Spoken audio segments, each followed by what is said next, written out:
Sure. Hello, welcome back to the Blockchain Journal Club. This is episode number 2. We're recording on Monday, April 13th, and today we'll be talking about real-time block rate targeting. I'm Carlos. I'm Perry. And welcome back. How was your weekend, Perry? Not bad, not bad. How was your Easter, Carlos? Not great, honestly. It was actually quite stressful. Why? First of all, I made my first public appearance since the quarantine. Okay. We wanted to get Easter eggs and had to go into the Jean Coutu. I went in. It's pretty military, like you said. You go in, this lady started asking me questions, Yeah, now you're infected. She's like, how you feeling? Yeah, how you feeling? Anybody is sick, whatever. No, and then she shot me with her temperature, with her thermometer gun there. Which was nice, a free little diagnosis. Yeah, the temperature's okay. Yeah, are they doing that at the grocery stores? No. Oh, wow. Yeah. It's pretty scary because a few times since this happened, I thought I had a fever, I was like, I feel a little hot. You're a bit of a hypochondriac then. Yeah. It's not even conscious, right? It's the placebo effect or whatever, the opposite. What are you going to do? That was fine. And then even worse, the sink clogged. So I spent it clogged Saturday night, and I was like, I went to sleep. I was like, I'm gonna be a hero. YouTube it, figure it out. You woke up in a pool of water. You made it worse. I mean, you can cut 3 hours later. Victoria's standing on the counter, plunging the sink. Nothing was working. I studied pipes. Huh? She's the hero. No, it didn't work. We couldn't unclog it. We had to call a freaking plumber. Oh, and you let him in your house? Let a plumber in the house on my God. on the quarantine on Easter weekend. It was really not good. You're extra corona now. Yeah, so I basically bleached the entire house after. I was wearing a mask too when he came in. The guy was like, "Yo, come on, man, I'm not." Said that? Yeah. No, that's funny. He was like, he was just like, "Yeah, I'm not so worried. It's I've been fine." Nice. But yeah, that was a whole Easter Sunday basically. Sick. Pretty annoying. Yeah. Now it's Easter Monday though. Now it's Easter Monday. So I'm gonna talk about blockchain. Exactly. Okay, so yes, maybe every episode we should start with describing the podcast, in case anybody's listening who's not a relative of ours. Yes. So this is a journal club, and if you're used to academia, this is kind of a common thing. People that are interested in the same topic get together usually once a week. They pick a paper that came out, usually something recent, and one person takes the time to really understand it and prepare a little explanation. And then after that, we'll just have an informal chat about what we think could be improved, where there's interesting work to be done. And today Perry is going to be discussing real-time block rate targeting, which I think is a nice follow-up to last week's episode about difficulty scaling and how that can be used to solve real-world scientific problems. It's still kind of trying to work at the basics, at the most fundamental level of blockchain, where you try to play with how the block generation process is carried out. So I think that's all I should say, and I'll let you, Perry, go ahead. Yeah, so this is straight off the press, it's the most recent. Oh yeah, we should say it's from the Ledger Journal. Yeah, it's the most recent issue. Yeah. It came out, I don't know, 2 weeks ago? Last week? I'm not sure. I think it was last week. I should tell them that we are doing a little discussion of one of their papers. I think they'd be pretty happy. Yeah. So it came two papers in that issue. This is one of them. Maybe we'll put the link in the description of the YouTube link video. Will be there, absolutely. Yeah, and this is by someone named Tom Harding. Not sure if it's this guy. I tried to Google him. I Googled him too. I just got an actor. Don't know if he's an actor and a blockchain guy. No, I don't think it's him. Not sure. No, pretty good physique. Not quite sure. Bodybuilder. 15 pound, 98 kilo, athletic / toned. Brown hair, brown eyes. I don't know. Maybe he's a multi-talented man. I'm not sure. I'd like to think But that. yeah. No, So no, I anyways, saw his GitHub. He's pretty. did you see his GitHub, or I Yeah, saw yeah. a different? Okay, well, Thomas M. Hardin's GitHub, and it was nice. I don't know. He's like a researcher, but he did the whole thing on his own. Nice, cool. Pretty cool paper, also. Also, I think there's some. He's related somehow to Komodo. Oh, In the acknowledgements, he acknowledges. Anyways, whatever. We'll get to that, I guess. Yeah. So this paper is about. Okay, just maybe some background information. Yeah. In Bitcoin and I guess proof of work blockchains, you have two rules that sort of compete, right? So you have you want the one block to be found every 10 minutes on average, say in Bitcoin, but you also want that the more computational resources you invest in finding in mining, you should be rewarded with more Bitcoin. So these two things are competing because you cannot maintain this 10-minute average per block if you're also rewarding people with more Bitcoin as they invest more computational resources. So how do you satisfy these two rules? Well, there's an update of the mining difficulty. And in Bitcoin, this happens every 2016 blocks. So, if you have over here, let's say in this slide, you have a set of 2016 blocks, and after the 2016th, there's an update. And, the update works, basically the way it works is if there are more blocks produced in a 2-week period than what you would expect, so if there are more blocks produced, then you decrease the difficulty. Sorry, the opposite. If more than 2 weeks pass if more than 2 weeks passed after 2016 blocks, you decrease the difficulty. And if less than 2 weeks passed after 2016 blocks, you increase the difficulty. Yeah. So, and then you hope that on average you get 2016 blocks per 2 weeks, right? Mm-hmm. Things keep getting updated till you get that satisfied. Mm-hmm. And the point of this current paper is that they want to change this to have some sort of dynamic difficulty adjustment. So you don't want to adjust this difficulty every 2016 blocks, but you want to adjust it maybe in some dynamic way, so that you have some better responsiveness to the changes in hash rate of the miners. You can improve the stability of the block production, and you can maintain something called the progress-free property that we'll get to in a bit. And also another interesting effect this would make it that the timestamps in each block would be more useful. So right now the timestamps in the blocks of a Bitcoin, say, you're allowed to be up to 2 hours off. That's sort of the consensus that allows up to 2 hours off of the actual time. So the time of each block is not really useful because, it's useful up to 2 hours basically. Wait, sorry. Why is there a disagreement between like the actual time and the block time? Yeah, so basically right now in Bitcoin, you're allowed to be up to 2 hours off on what you put in as your block, as your block time. But how do you know, how can anyone verify if you're off or not? Exactly. Well, the point is, right, you get the block gets propagated. Yeah. And so different people see different times for different blocks. Yeah. Like actual times. Yeah. So sorry, by time you mean the time between blocks or the time where you post the block? So you're allowed, basically the time people see the new block. Yeah. You compare it to the timestamp in the block.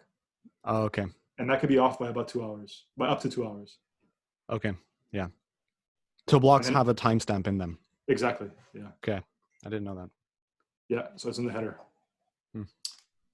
But okay. So maybe we'll just get to the paper now, and I'll just open it up so we can follow along. Also, yeah, I should say Perry made a very nice PowerPoint, but we should try to keep it as audio friendly as possible. So Perry, make sure you describe as much as possible.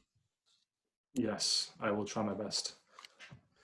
Okay, so so if the paper starts, I mean, for me, it was really nice because he lays out everything very clearly in the beginning.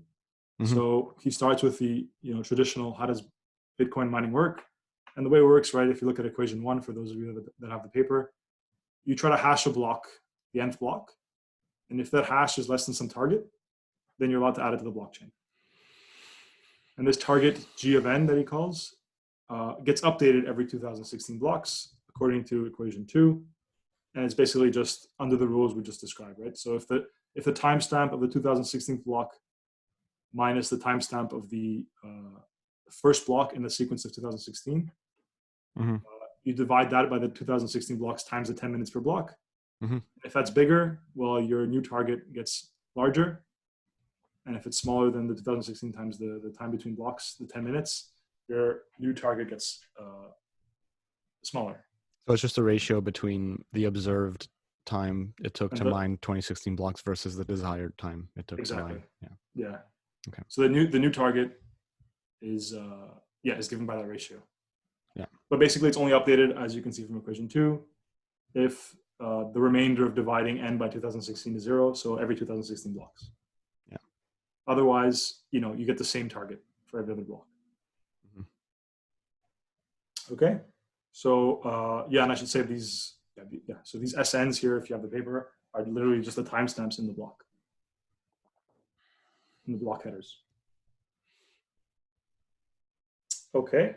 So and then he goes into a little bit of probability theory, and it just talks about how the time, the time between each block is sampled from an exponential distribution with an average that goes like 1 over t, where capital T is the expected time between blocks. So if we look at this last slide here, so I'll just go back here. So basically the point is you just expect that, as time progresses, it gets less and less likely that you get the new block, because hopefully the average is 10 minutes, right? So you get some huge probability of having it before that, and some exponentially decreasing probability of getting after that. Right? So that's just a distribution that describes events occurring after time that are memoryless, so Markovian basically, if you want. They don't depend on the previous block. The new block doesn't depend on when the previous block happened, right? It's just a statistical thing that's happening based on the hash of the block. But also, doesn't it not depend on how much time you've already spent on the block? Exactly, yeah. So it doesn't matter what previously happened, right? It's just a statistical event. So it's exponentially distributed because, but an exponential distribution just describes that process. But one problem you have with this is that the variance, so the standard deviation, is as big as the mean. So you expect a huge range of times between blocks whose average is 10 minutes. Yeah.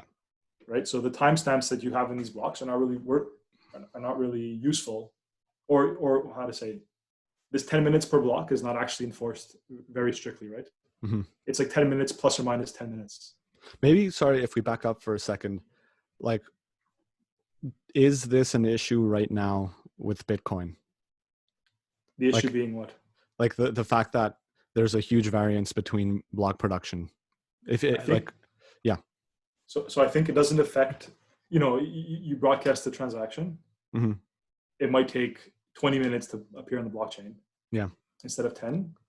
I don't think that's the issue. The issue that's brought up in the paper is that now, because so many so many coins are using this proof of work algorithm, miners can hop between coins depending on what's most profitable.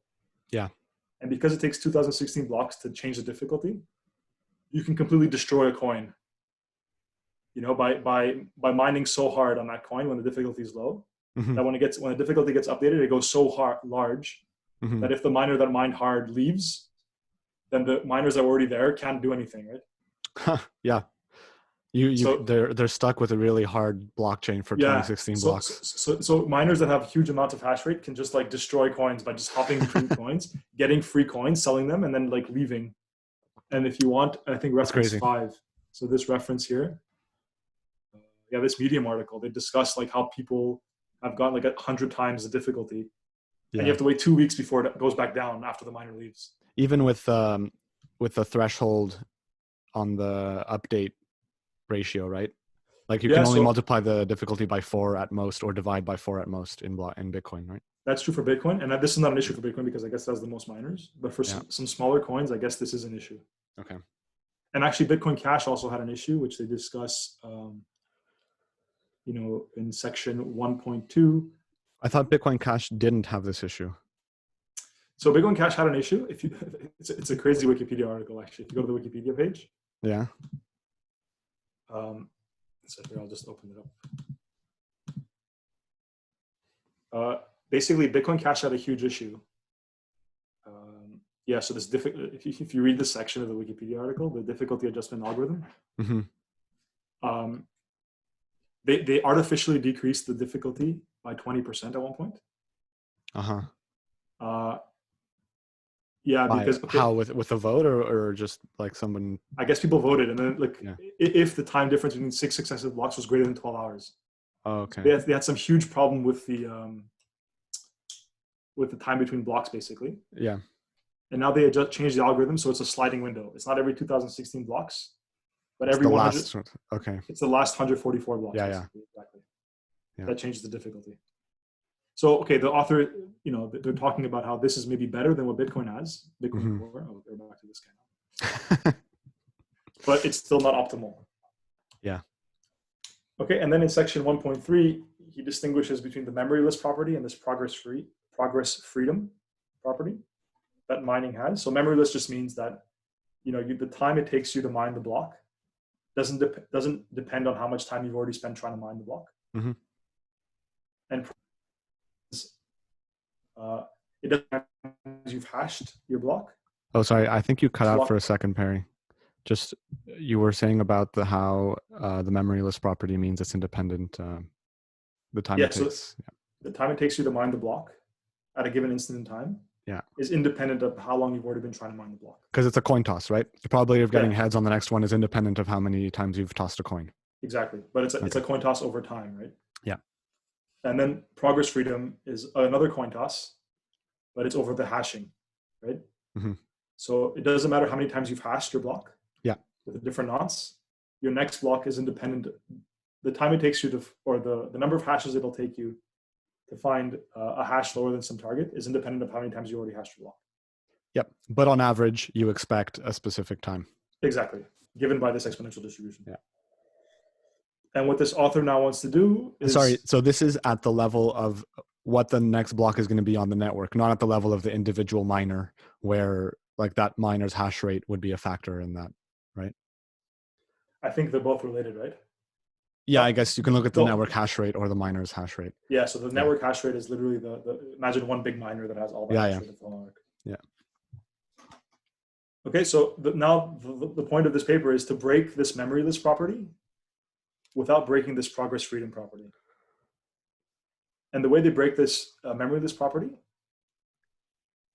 is by having an average block time that goes like, that's a function of time, basically. So you wanted to make it so that the longer you spend trying, the more likely you are to get the block. Exactly. Without saying there's a specific number of hashes you should try before you get the block, right? Basically, your difficulty or your target gets larger. Yeah. The longer you take to find the block. So it becomes easier to.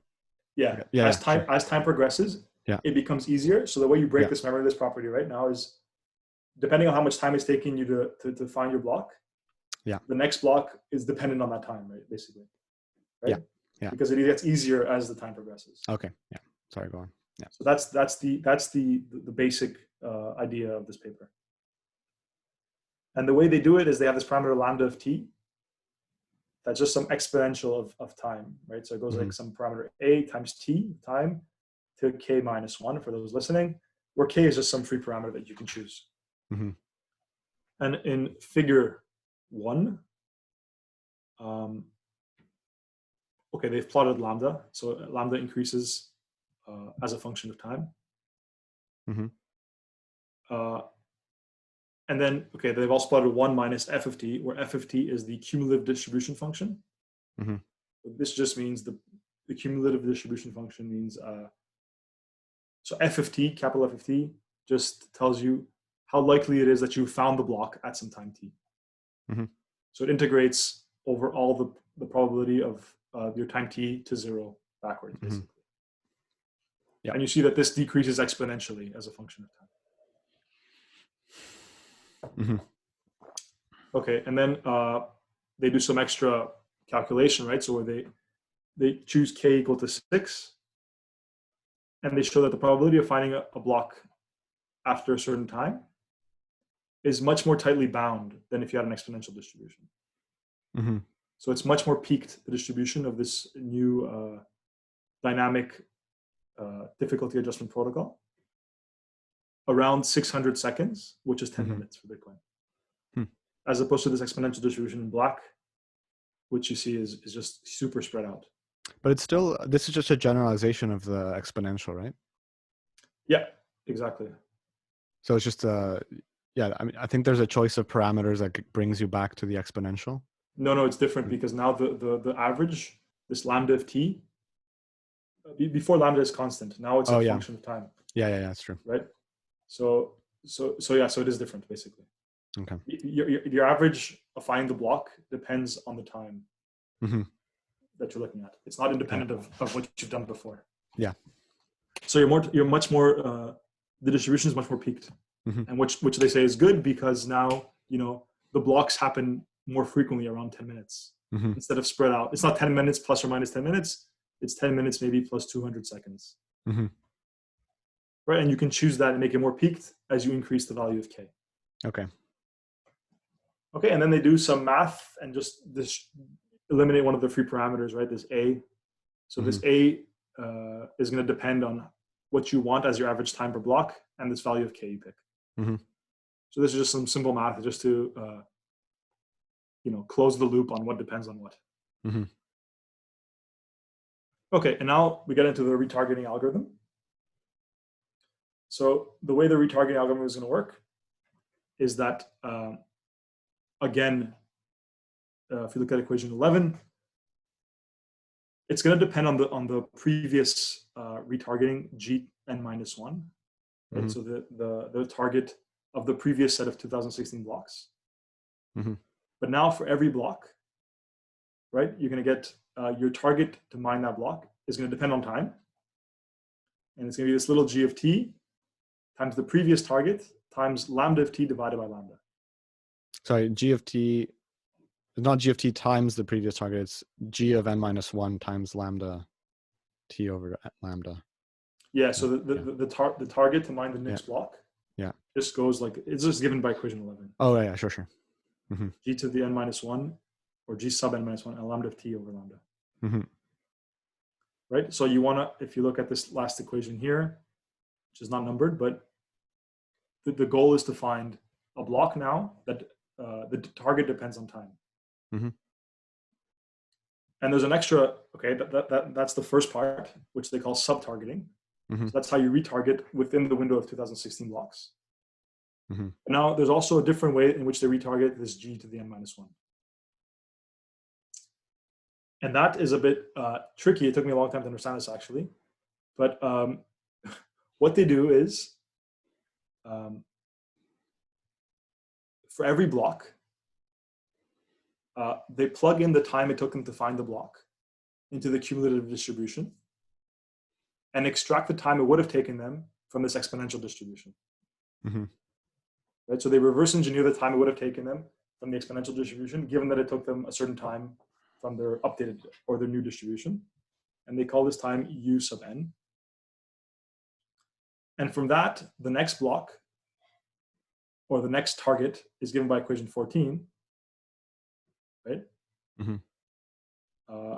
So it's just given by this ratio of un divided by the time between that you expect between blocks. Yeah, which is the standard formulation that Bitcoin has. Yeah, exactly. Like same form. Yeah. But they don't take the actual time now. They take the time they would have got in the traditional Bitcoin update algorithm, right? So they're keeping the same equation as equation 1, and they're showing that how you can calculate the expected time it would have taken you from the original algorithm, and updating this g of n according to that time. But within each window of 2016 blocks, you update according to this little, or you mine according to this little g of t.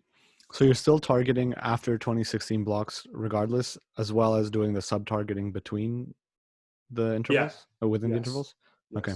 So the retargeting of the 2016 blocks just gives you the base at like t equals 0 of what you want. Okay. the time between blocks to be. Okay. And then this equation or this little g of t gives you how this gets updated as a function of time. Mm-hmm. Right. So the standard at t equals 0, say, is just g of n. And then as time progresses, it gets easier and easier according to this little g of t. Yeah. So, well, something. What's weird? Oh no, sorry. I thought the Bitcoin update doesn't really depend on. I thought it doesn't depend on the time it took to mine a block, but it does. I mean, in a way that you fix the amount you fix your time window, and then you count the number of blocks you got within that time window, right? I think the way Bitcoin works is you look at, well, actually it's given by equation 1, or maybe not 1, but equation something. Yeah, it's one of the first. Equation 2, right? So you look at the timestamp between the last block of your window of 2016 minus the first block in the window of 2016.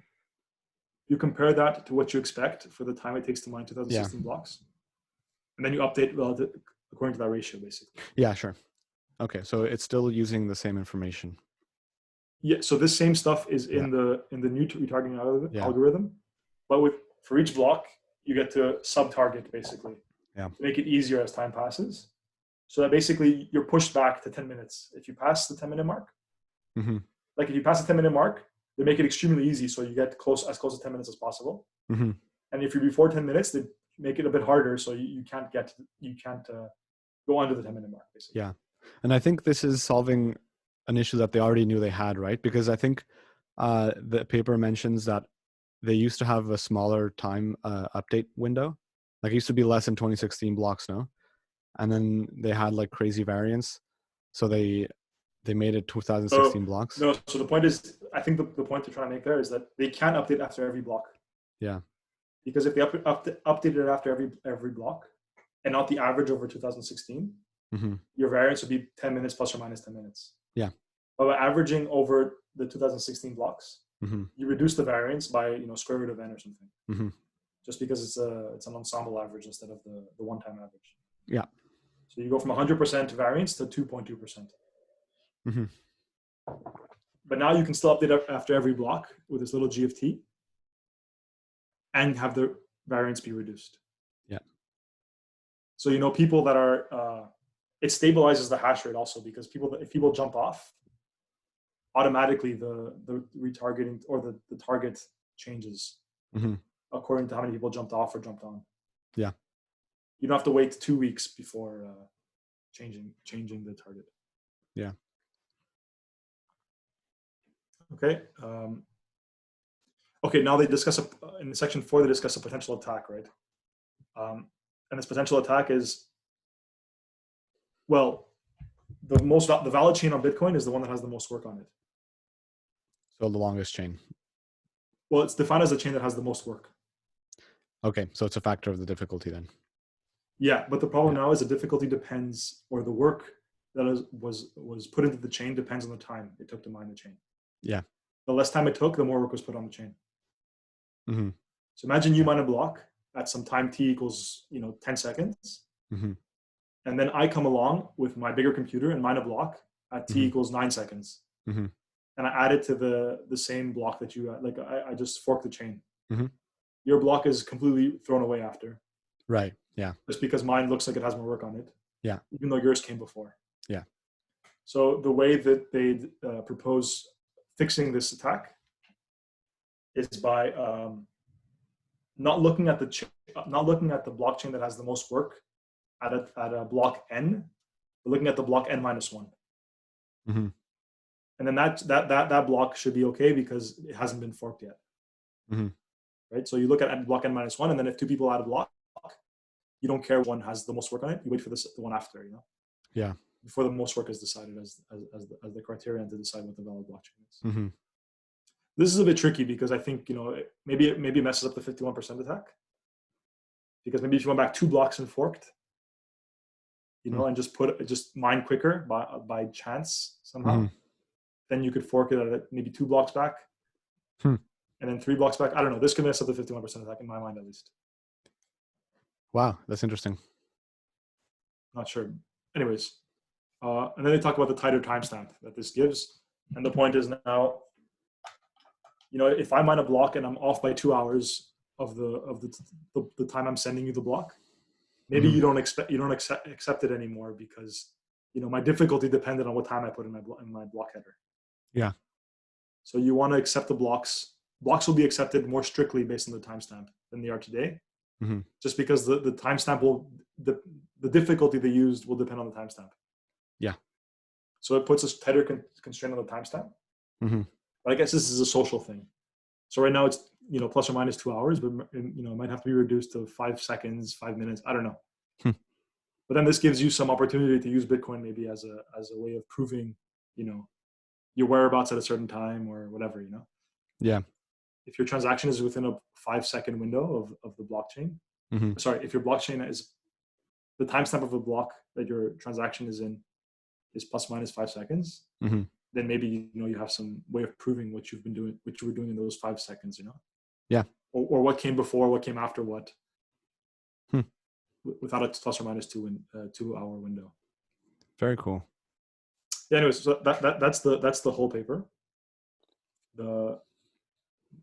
So the idea is just basically you get a tighter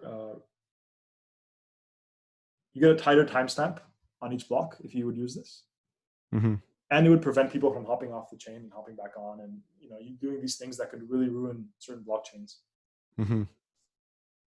And I think just like the last paper where we talked about, it could be implemented in Bitcoin by just changing the algorithm a bit without changing the spirit of how the coin works. This could also be implemented in Bitcoin, right? Probably quite easily. Yeah, definitely. I'm just not sure exactly. So I'm not sure if this is wanted or not wanted. I mean, I don't see why it wouldn't be wanted. Maybe the security, maybe this forking thing is a problem. I guess we'd have to think about it. So the paragraph they write is very small, right? It's like yeah, I know. I think it's like just something like this orphaning attack. Yeah. This could be a problem for sure as another attack vector, as they say. Anytime you try to tweak Bitcoin, you mess up somehow. But it's crazy that Bitcoin just got it right then, Yeah, absolutely. Is Bitcoin the minimal conditions you need or the maximal or whatever? It's just fully consistent. Yeah. Anyways, this is nice. I don't see it breaking anything too drastically or dramatically. And I think it gives another use for blockchains where now you could use them to timestamp events. And maybe it can be we can use our own difficulty updates to incorporate with this, Yeah, for sure. They work together, right? They could work together. Yeah, because then I think we have the problem, right, of the difficulty of the problem being super unpredictable, right? When we're trying to find solutions. Yeah. So from last week's Blockchain Journal Club, we talked about how, so the point is you have a reduced difficulty, but the difficulty of solving the actual problem is unknown. Right? Of an empty complete problem. The difficulty of solving an empty complete problem is unknown. Yeah. So maybe you can retarget the difficulty of the hashing part to give you something that's more tightly bound around the 10-minute mark. Yeah. Oh, that's cool. Yeah, and the paper I think is really easy to understand. Really, it was pretty dense, I found. Yeah, which parts? I don't know. He just went right into it, No no messing around. So he goes right into it with some math in the beginning, but I think the introduction is actually section 1.2 and 1.3. Yeah. And then section 1 is section 1.1 is just some background of how Bitcoin works. Huh. Yeah, I would have liked. So the plots are a bit. Figure 1. I don't know. It doesn't show anything to me. Yeah. Also, he didn't label his axes. Yeah. Okay. So this was a bit. Very naughty boy. Yes, naughty boy. But I don't think figure 1 shows much. Figure 2 kind of does. It shows you that that you're more tightly restricted to the 10-minute mark. Yeah. Figure 1 is a bit useless in my opinion. It would have been cool maybe if you did some simulation showing that you get like the timestamps of each block. Yeah, we had to do simulations. I mean, I guess this is analytical though, right? He's showing you with a plot that you get, what the variance is according to this figure. Yeah, right? but I guess you still have to pick the parameters of the whole thing, right? And that you can probably only get with simulations. Well, he's saying he picked k equals 6 here, right? Yeah. So for k equals 6, he shows the plot, and I guess the point is as k gets larger, the distribution gets more and more peaked, and the variance decreases. Yeah, but why don't you make k infinity at that point? Yeah. What's the trade-off there? That's a I mean, good ideally, question. you want 0 variance. That's a good question.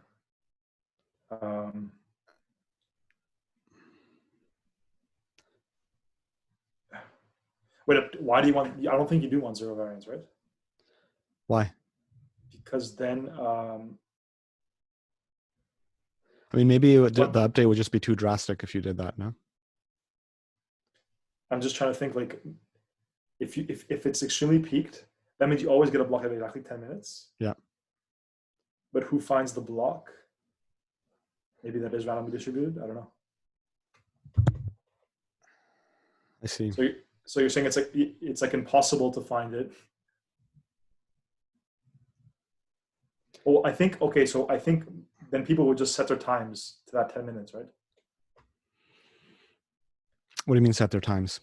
The timestamp on their blocks. Oh, they would just know that that's the only valid. Yeah. The only probability of me getting something is if I set it exactly to that point. Yeah. So I set it to that, and I just wait and then mine. Yeah, I see. Right. So you just timestamp it, you pre-timestamp it, and then you do no work up to the 10 minute mark. Yeah. Then it becomes incredibly easy at 10 minutes, and you just start hashing then. Yeah.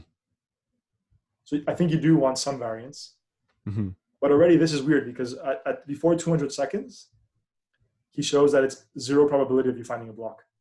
Mm-hmm. So I don't know why anyone would start mining before 200 seconds, right? Yeah. So maybe k equals 6 is not the best choice. Wait up though. So I thought, like, why would the validity of your block? Oh, no, never mind. So if you publish a block with a timestamp, let's say at 200 seconds, it doesn't, but it doesn't match up with like the current difficulty target, then you get rejected basically, right? Exactly. Yeah. Yeah. Okay. I see.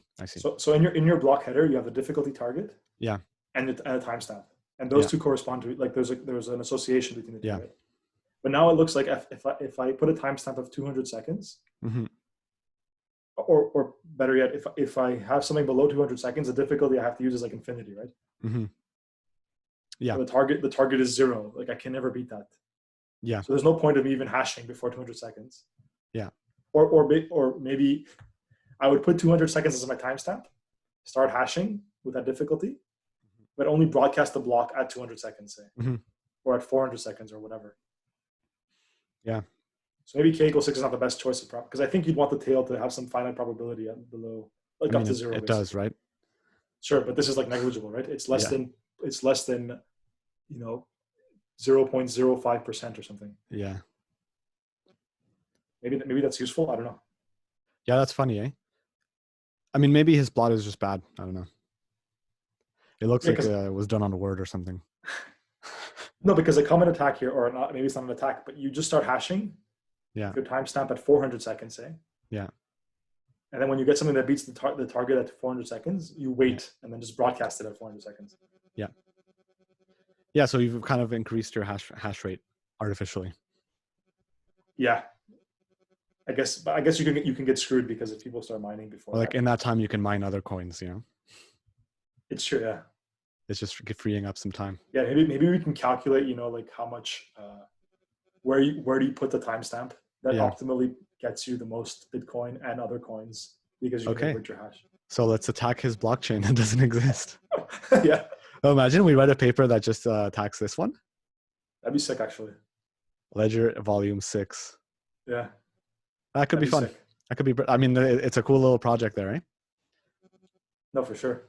But it's like something that just came out a week ago that nobody cares about yet. It's like, oh, we attacked it. Okay, good for you. That would be sick, man. Yeah. Nice. And if there are like 2 papers in the next Ledger journal, like the next issue, we have both papers, one attacking this previous one and our. I mean, we could write like 10 papers attacking our own stuff too, because it's so unsafe and unsecure. Let's avoid that. Anyways, that's the paper for this week, I guess. Huh. I think we're gonna have more discussions about this. I'm interested. Yeah. So let's say goodbye to our actor / what was his name? Wow. That looks like a before and after picture. It has to be. Or Thomas is that M. the Harding. after? Thomas Harding. Thomas That M. sounds Harding. familiar. Thomas M. Harding. Harding. Maybe I'm thinking of James Harden. Thomas Harding. Yeah, I guess he has no background in blockchain or computer science at all. Yep, Bachelor's of Arts, acting. Yeah, don't know. Tom Hardy. That's my boy. Yeah, and actually, what I was talking about the Komodo thing is if you look at the acknowledgements,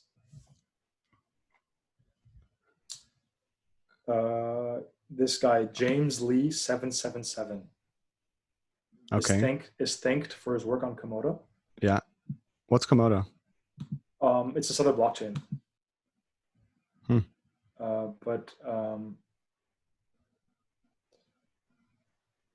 Yeah, and he also wrote this paper or this Medium post about how you can break coins by jumping onto them and like mining super hard before the difficulty update and then jumping off. Oh, he also cites this paper that says it's called Changing Difficulty During Block, reference 5. I wonder what he said about that. No, that's the one I just said, right? No. Oh, sorry, 4 I meant. This is a GitHub. It's a GitHub repository. Yeah, I wonder. I mean, Oh, is it a pull request on Bitcoin? Well, it says this is a special difficulty algorithm that tightens the Poisson of solve times, keeping them closer to the target. Continually lowers the difficulty during the hashing based on the timestamp. Okay, yeah, so it's just the idea. Okay. This RTT. Yeah. So I don't know if he just took this and like wrote a paper about it, and this guy came up with it first, or. Oh, well, he cited it. I mean, he must have explained why he cited that. No, but he cited it exactly where I told you about the. In the acknowledgements?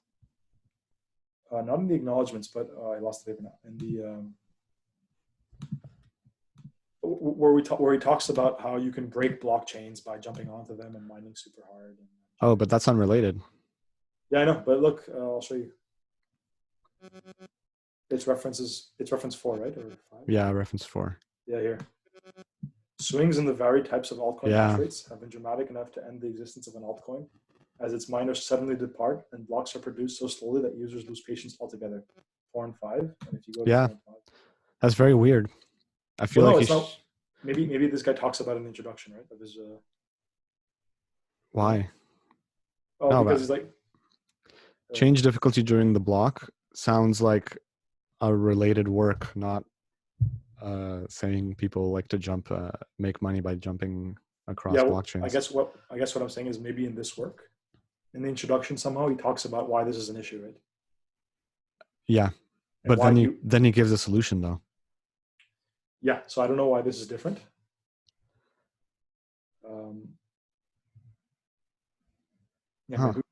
Maybe we should have found out why this was different.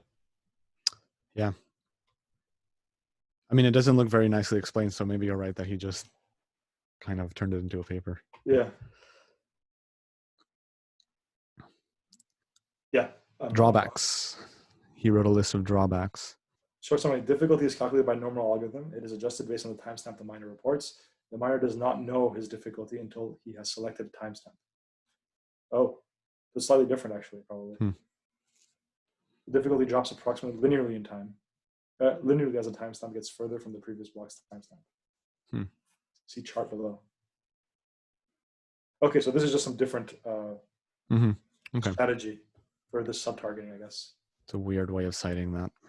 But maybe this is better because if you don't know what difficulty you're going to get, you don't have this attack we just talked about, right? Yeah. Where you fix your timestamp and then just hash most of the time. That was 2018, November 2018.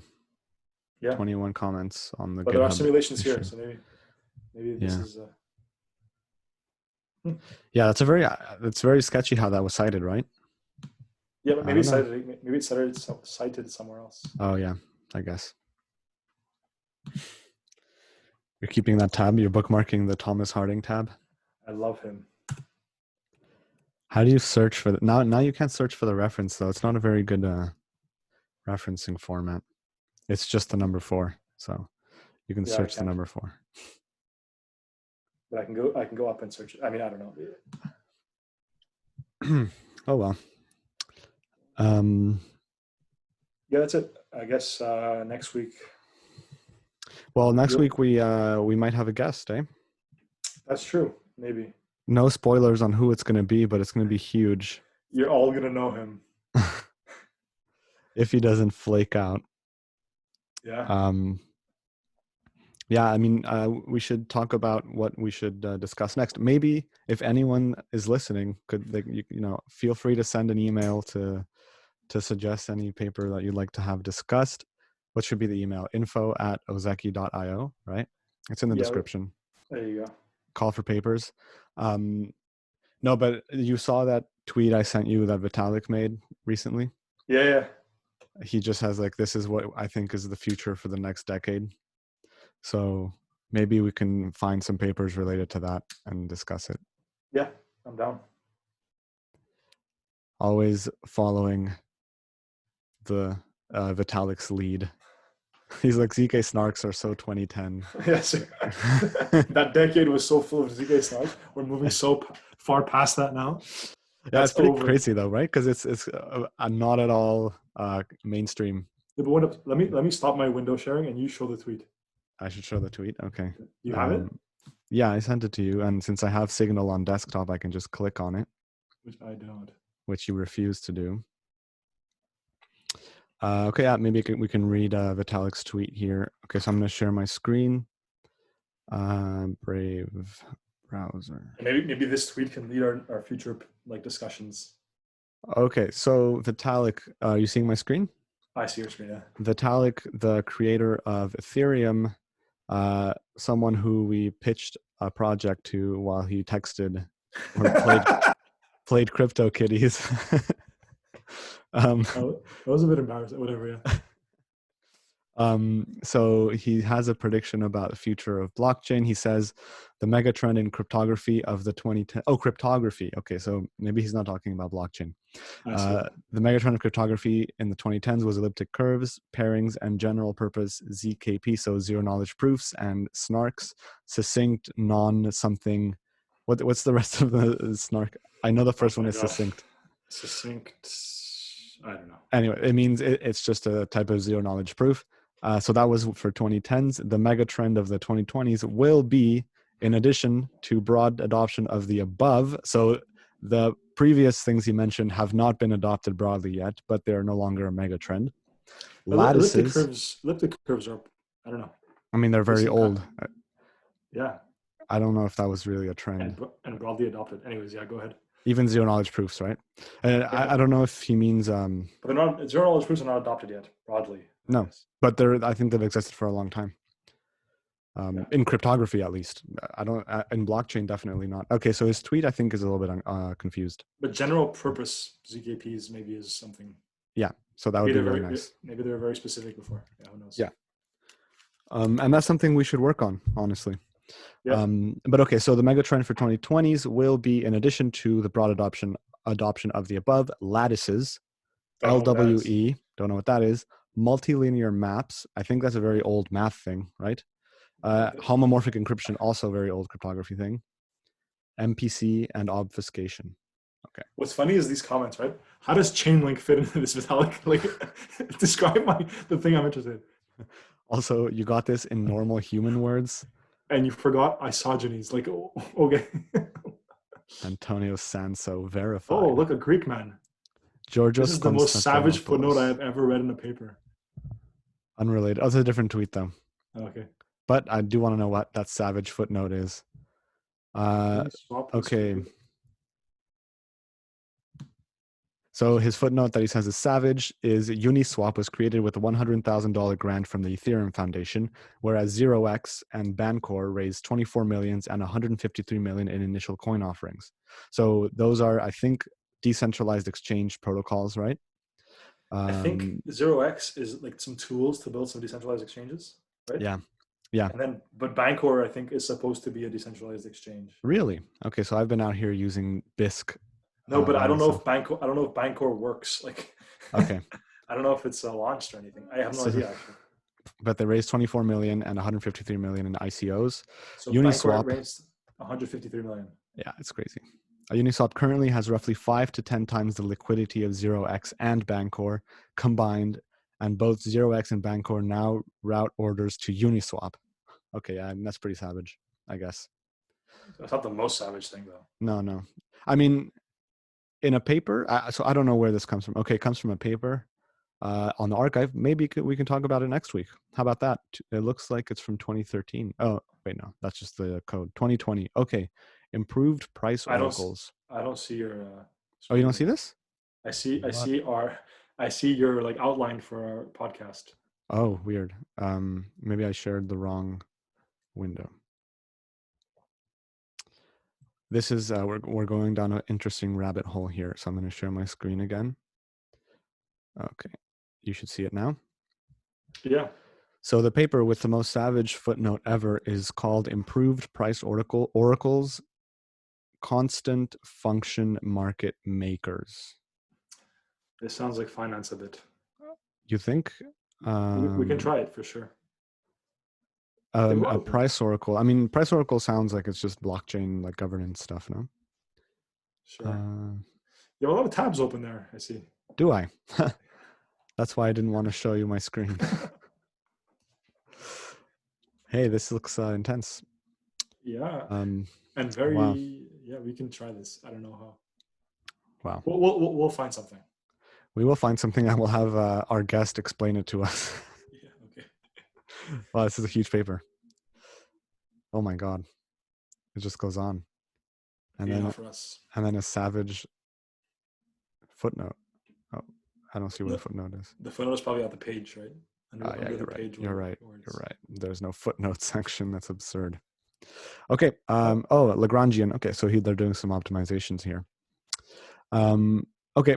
Well, yeah. So Vitalik gives us some stuff to look at, and maybe we'll draw something from there or something completely different.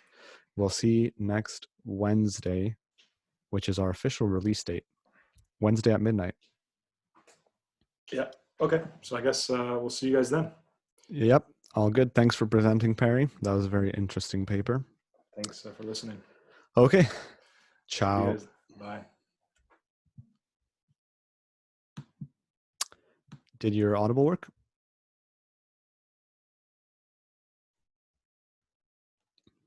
Perry? Ah, he left.